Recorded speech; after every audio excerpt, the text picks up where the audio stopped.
Hello students, good morning. See, in previous video we have seen the information about what are producers, what are consumers, what are decomposers, what is mean by food chain and what is mean by food web. These are all 5 terms or terminologies we have already seen in a previous lecture. पहा, या मागील व्हिडिओमध्ये आपण काय पाहिलेलं आहे हो? या मागील व्हिडिओमध्ये आपण प्रोड्युसर्स कोणाला म्हणायचं, कंज्युमर कोणाला म्हणायचं, डिकम्पोजर्स कोणाला म्हणायचं, फूड चेन म्हणजे काय आणि फूड वेब म्हणजे काय या सगळ्या घटकांचा अभ्यास केलेला आहे. These all components we have already seen in a previous video. See, in this video we are going to learn next concept. पण पहा, या व्हिडिओमध्ये किंवा या लेक्चरला सुरुवात करण्याआधी मी तुम्हाला एक थोडंसं सांगते की हा जो टॉपिक आहे हा आपण काय करूयात, थोडासा क्वेश्चन आन्सर टाईप पाहूयात. क्वेश्चन घेऊयात, आन्सर त्याचं काय आहे ते पाहूयात. कारण की ह्या सगळ्या ज्या बेसिक टर्मिनॉलॉजीज आहेत ह्या सगळ्या तुम्ही 9th स्टँडर्डमध्ये पाहिलेल्या आहेत. पहा, आपण फूड चेन आणि फूड वेब इथपर्यंत येऊन थांबलेलं होतं. What is mean bye food chain? Food chain, it is nothing but it is a simple and straight pathway which is occur in the ecosystem. That is nothing but the food chain. And what is a food web? Food web is nothing but it is a complicated pathway. See, food web is a complicated pathway. It occurs when number of or numerous food chains are collectively called as, or when numerous food chains are gathered together, then तीच system is known as or that is called as food web. बरोबर, असं आपण पाहिलेलं होतं. पहा, आजच्या लेक्चरमध्ये आपण इथं काही प्रश्न लिहिलेले आहेत, त्या प्रश्नांची उत्तरं पाहणार आहे. तुमच्या पुस्तकामध्ये देखील असंच पद्धतीनं दिलेलं आहे. आपण वन बाय वन काय करूयात पाहूयात. पहा, the question number 1 is the, or the question number first is the, what is necessary to convert food chain into food web? See, म्हणजे काय हो?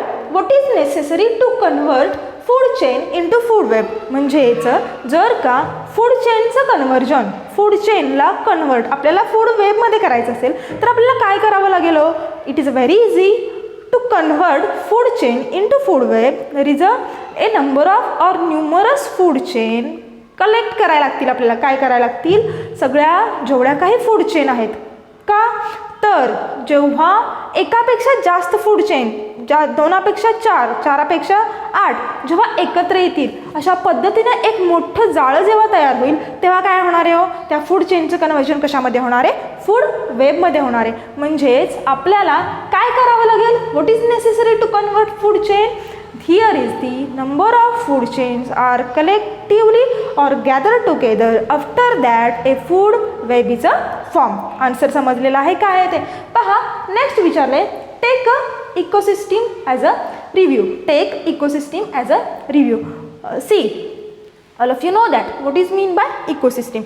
Ecosystem is nothing but it is a system which consists of biotic and abiotic factor, and interaction between biotic and abiotic factors are known as ecosystem. And these two factors, that is nothing but the biotic and abiotic component, are totally depend on each other, and because of they both are survive together, that is known as ecosystem. आता याचं काय सांगितलेलं आहे? Simple review घ्यायचा आहे. Review घ्यायचा आहे म्हणजेच काय करायचं असतं? तर इकोसिस्टीममध्ये कोण कोण असतं? इकोसिस्टीममध्ये प्रोड्युसर्स असतात, इकोसिस्टीममध्ये कंज्युमर्स असतात, इकोसिस्टीममध्ये डिकम्पोजर्स असतात, इकोसिस्टीममध्ये आणखी कोण असतं? आणखीन कंज्युमरचे आणखी 3 प्रकार पाहिले. पहा, सगळ्यात पहिले जे येतात ते प्रोड्युसर्स येतात. Okay, producers are the component which produces their own foods. Okay, producers. Okay, त्यांना आपण काय म्हणतो? जे स्वतःचं अन्न स्वतः तयार करतात त्यांना आपण काय म्हणतो? प्रोड्युसर्स म्हणतो. These are also important factor of ecosystem. Review घ्यायचं म्हणजेच थोडक्यात काय करायचं आहे? त्याच्यामध्ये जे काही घटक येतात ते आपल्याला इम्पॉर्टंट आहेत किंवा नाहीत? ऑब्वियसली इम्पॉर्टंट आहेत. मग इम्पॉर्टंट आहेत तर कशा पद्धतीने आहेत हे आपल्याला पाहायचं आहे. That is nothing but the answer of question number 2. Ecosystem, take ecosystem as a review. See, इकोसिस्टीममध्ये सगळ्यात पहिल्यांदा प्रोड्युसर्स येतात. Obviously producers are useful or important component in ecosystem. बरोबर ना?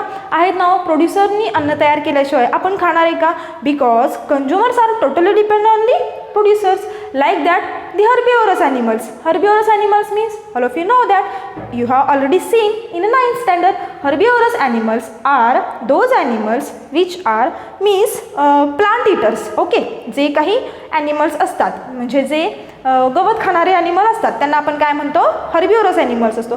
These are also important because ते देखील आपल्याला important असतात, ते देखील इकोसिस्टीमचा इम्पॉर्टंट पार्ट असतात, कारण की ते देखील त्यांचा वेगळा रोल प्ले करत असतात म्हणून ते देखील इम्पॉर्टंट असतात. Then predators are also important. Then what is mean by predators, इथे एक नवीन कन्सेप्ट आलेला आहे, तुम्हाला माहिती आहे ऑलरेडी. प्रेडिएटर्स कुणाला म्हणायचं, प्रेडिएटर्स these are known as flesh eaters animals. कोण असतो मग flesh eaters, lion, tiger are called as predators. These are also important factor or important component of ecosystem. Because of these predators, the overpopulation of herbivorous animal can be controlled. पहा, मी दुसरं सांगते तुम्हाला, इकोसिस्टीममध्ये महत्त्वाचे असणारे सगळेच महत्त्वाचे असतात, सगळ्यांचं प्रत्येकाच्या ठिकाणी काही ना काहीतरी इम्पॉर्टंट रोल असतो. सेकंड कोणते सांगितले मी, predators. Predators are nothing but the flesh eaters. Flesh eaters means कोण, तर lion, tiger. These are also important component of ecosystem because these stop or these predators controls the overpopulation of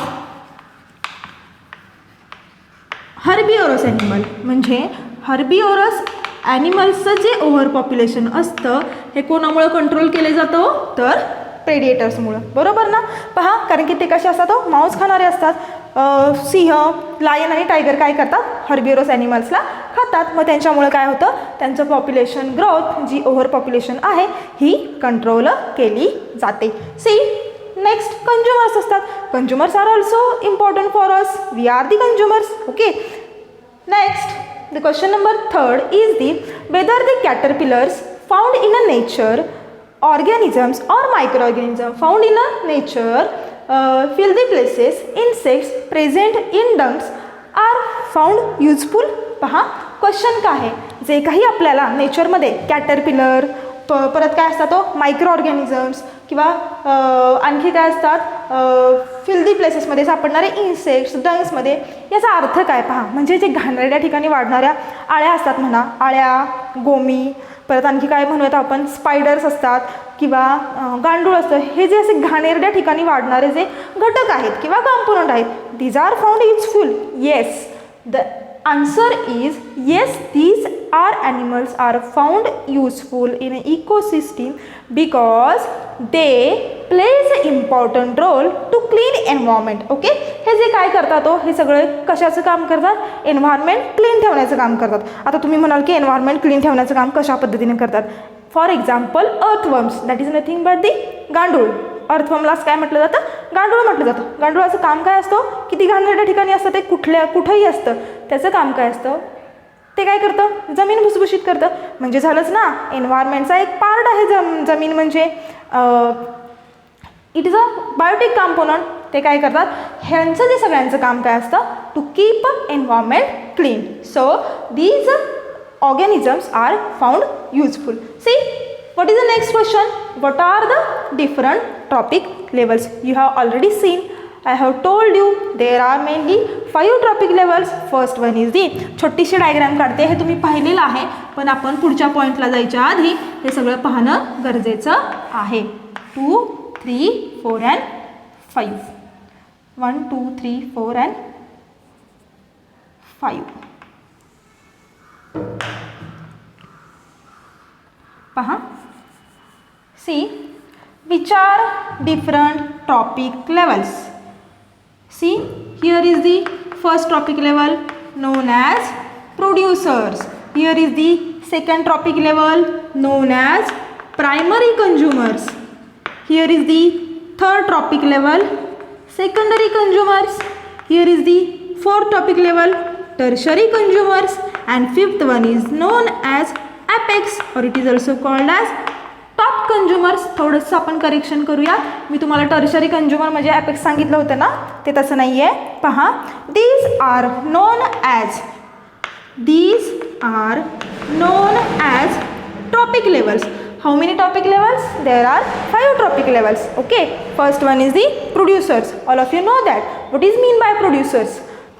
Second one is the primary consumers. Primary consumers, all of you know that. Primary consumers माहित आहेत तुम्हाला.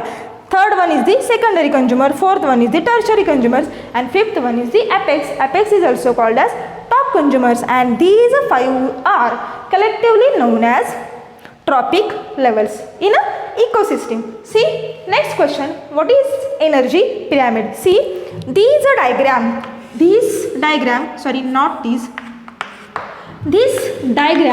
is known as energy pyramid. थोडासा मी change करणार आहे. काय change करणार आहे हो?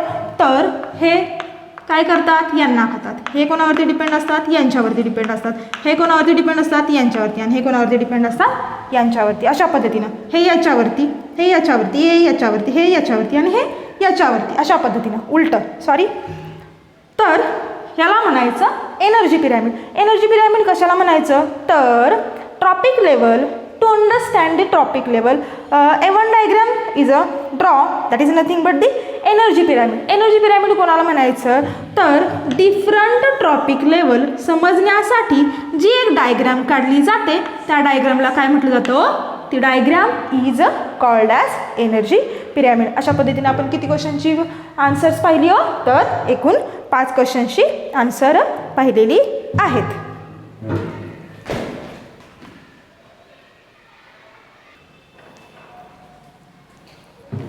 See, next point, relationship between environment and ecosystem. See, काय आहे heading? Relationship between environment and ecosystem. First of all, we will learn about the environment. All of you know that. What is mean by environment? Environment is nothing but the physical, chemical and biological factors which affecting living organism is known as environment. Means in a short, environment is nothing but it is a condition in surrounding. See, environment म्हणजे आपण काय म्हणतो? जे काही physical, biological आणि chemical factors आहेत ते factor कशाने अफेक्ट केले जातात? तो लिव्हिंग ऑर्गॅनिझम किंवा ते जे फॅक्टर्स आहेत त्यांचा अफेक्ट कुणावरती होतो? लिव्हिंग ऑर्गॅनिझमवरती होतो. याला काय म्हटलं जातं? Environment. Environment is non as is a condition in surrounding. अक्षर कळत नसलं तरी नको कळू देत, नोट्समध्ये मी तुम्हाला सगळं देणार आहे, फक्त समजून घ्या. फास्टली लिहिलेलं आहे पहा. एन्व्हायरमेंट म्हणजे काय सांगितलं मी? Environment is nothing but it is a physical, chemical and biological factors which consist of physical, chemical and biological factors which are affecting by living organism known as environment. आणखी दुसरी definition मी काय केली हो? तर environment is nothing but is a condition. ही काय आहे?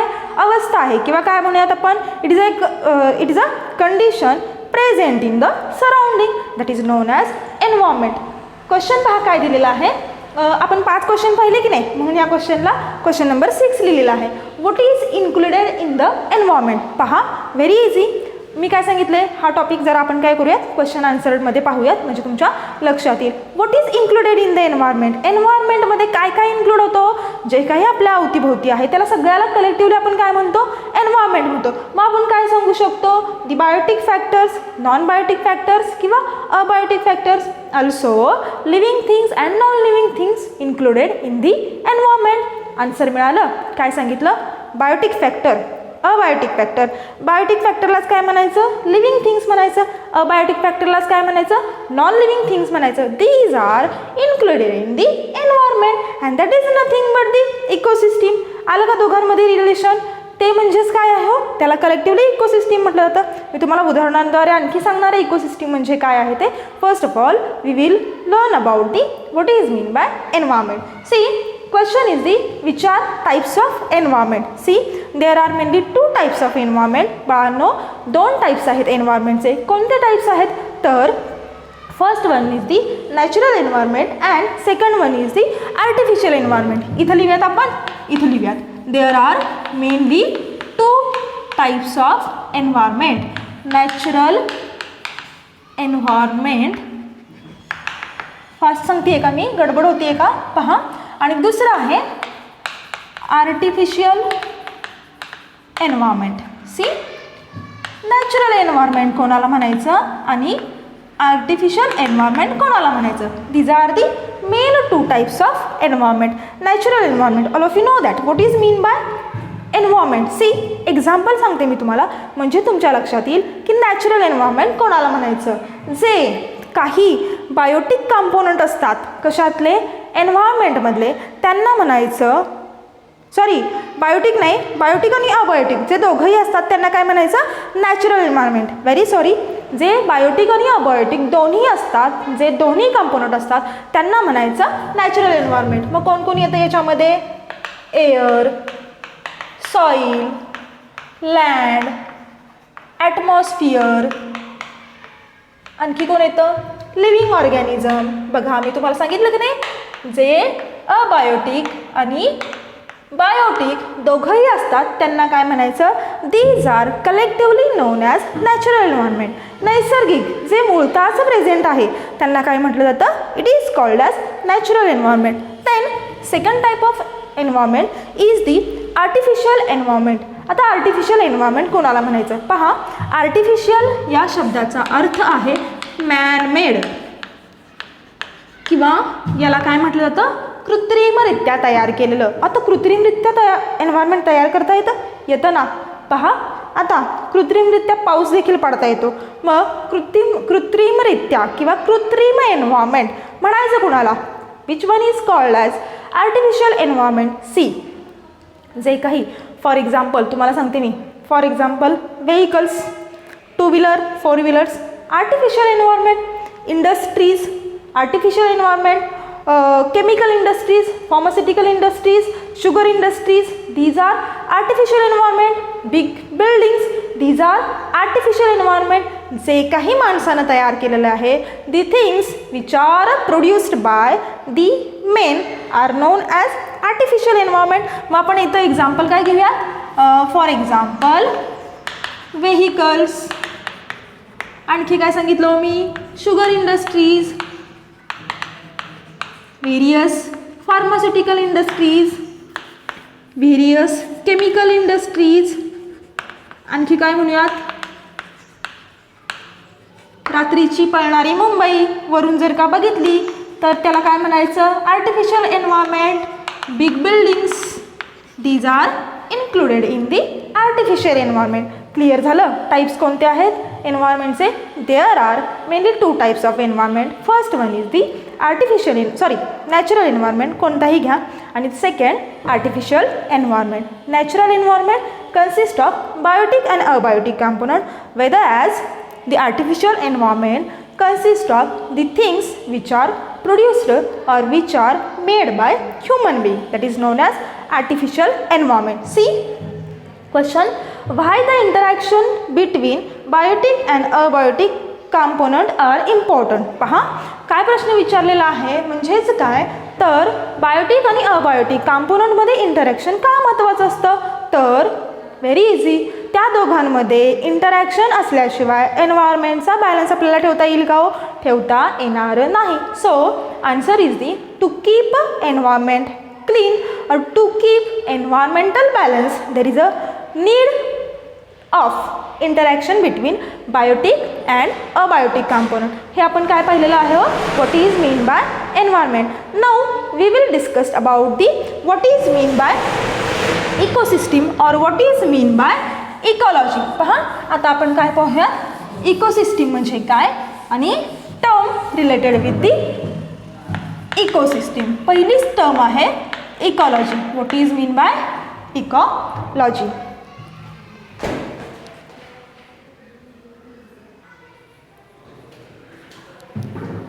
Now we will see what is mean by ecosystem or ecology. See, here is the definition of ecology. Ecology is nothing but the science that deals with the study of interaction between biotic and abiotic factor in the environment. Ecology म्हणजे काय आहे पहा, हे एक असं science आहे की ज्याच्यामध्ये which deals with study of, पहा कोणतीही डेफिनेशन करताना कसं लिहायचं सुरुवातीला? It is a branch of science. इथं म्हटलेलं आहे द सायन्स, आपण काय म्हणूयात? It is a branch of science which deals with study of, कशाचा स्टडी करायचा आहे? तर interaction between biotic and abiotic factor in the environment. म्हणजेच थोडक्यात इथं कशाची डेफिनेशन आलेली आहे? Ecology means it is a branch of science which deals with study of interaction between biotic and abiotic component which present in the environment. म्हणजेच काय आलं हे, म्हणजेच it is nothing but the ecosystem. Ecosystem आपण असं म्हणूयात the basic fundamental unit use, the basic fundamental unit used to study,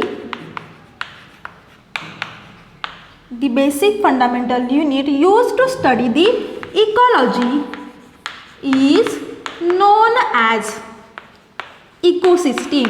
पहा काय म्हटलं हो मी, इकोसिस्टीम हे काय आहे, तर it is a basic fundamental unit आहे की जे कशासाठी वापरलं जातं, टू स्टडी दी इकॉलॉजी.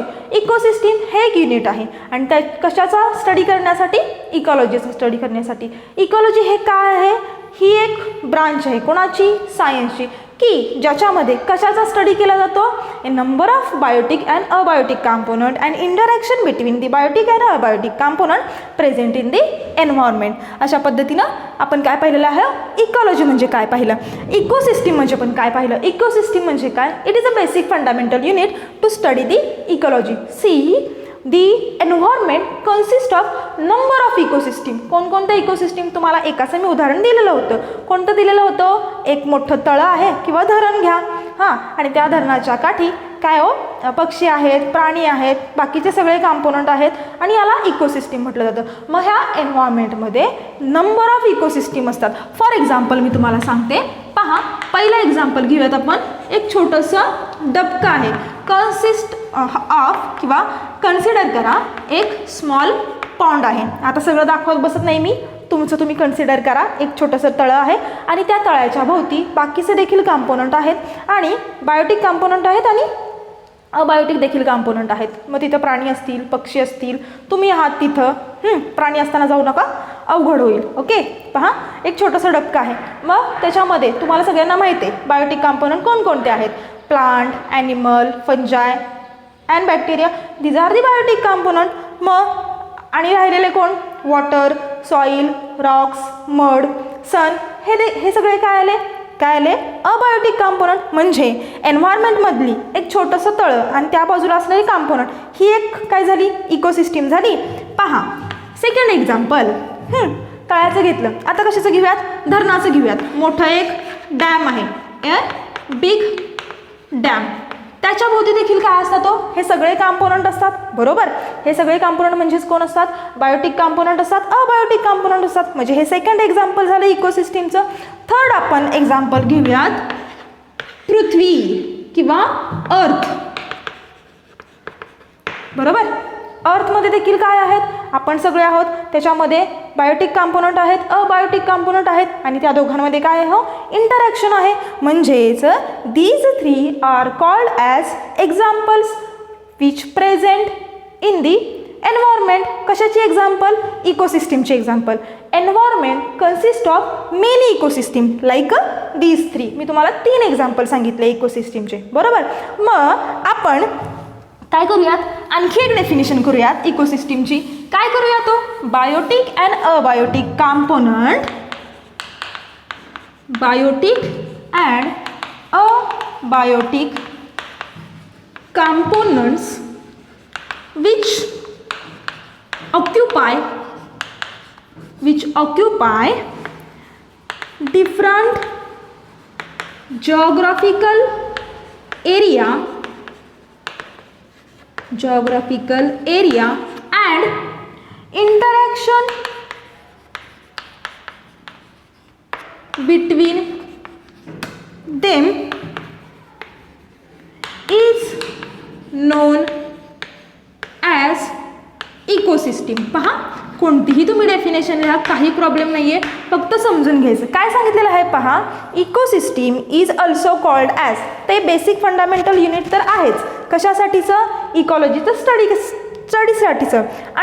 आपण आणखी एक डेफिनेशन केली. कशावरून डेफिनेशन केली, की एन्व्हायरमेंटमध्ये नंबर ऑफ इकोसिस्टीम असतात, त्याच्यावरून एक डेफिनेशन केली. काय डेफिनेशन केलेली आहे पहा, biotic and abiotic components. All of you know that very well. which occupy different geographical area and interaction between them known as ecosystem. आता इथं एक एक्झाम्पल देणार आहे बाळांनो, मी छोटंसं एक्झाम्पल घेऊयात, विलेज घेऊयात एखादं. हां पहा, इथून थोडंसं एक 10 ते 15 किलोमीटर अंतरावरती मांढरदेवी एक म्हणून गाव आहे, बरोबर.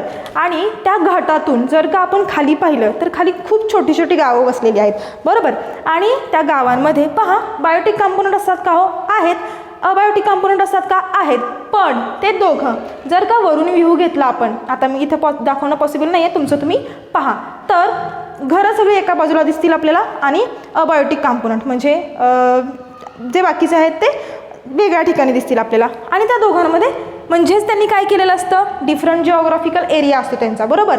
म्हणजे शेती एका साईडला असेल, माणसं एका बाजूला राहत असतील, पण हे दोघं जण कसे असतात, डिपेंड तर एकमेकांवरती असतात. It is collectively also non as ecosystem. म्हणून मी कशाचं उदाहरण दिलेलं आहे, विलेजचं उदाहरण दिलेलं आहे. अशा पद्धतीनं आपण आजच्या लेक्चरमध्ये काय पाहिलं, तर आजच्या लेक्चरमध्ये आपण एन्व्हायरमेंट आणि इकोसिस्टीम या दोघांमध्ये कशा पद्धतीनं रिलेशनशिप असतं हे आपण पाहिलेलं आहे. पहा, एन्व्हायरमेंट म्हणजे काय सांगितलं मी, it is a physical, biological and chemical factors that affecting the living organism, or environment is nothing but it is a condition present in the surrounding, that is nothing but the environment. and ecosystemचे आपण खूप सारे definition पाहिलेले आहेत. Ecosystem म्हणजेच environment आहे आणि एन्व्हायरमेंटलाच collectively काय म्हटलं जातं, इकोसिस्टीम. एन्व्हायरमेंटचा एक भाग आहे इकोसिस्टीम, बरोबर. एन्व्हायरमेंटमध्ये नंबर ऑफ इकोसिस्टीम्स असतात. ओके, आपण आज थांबूयात.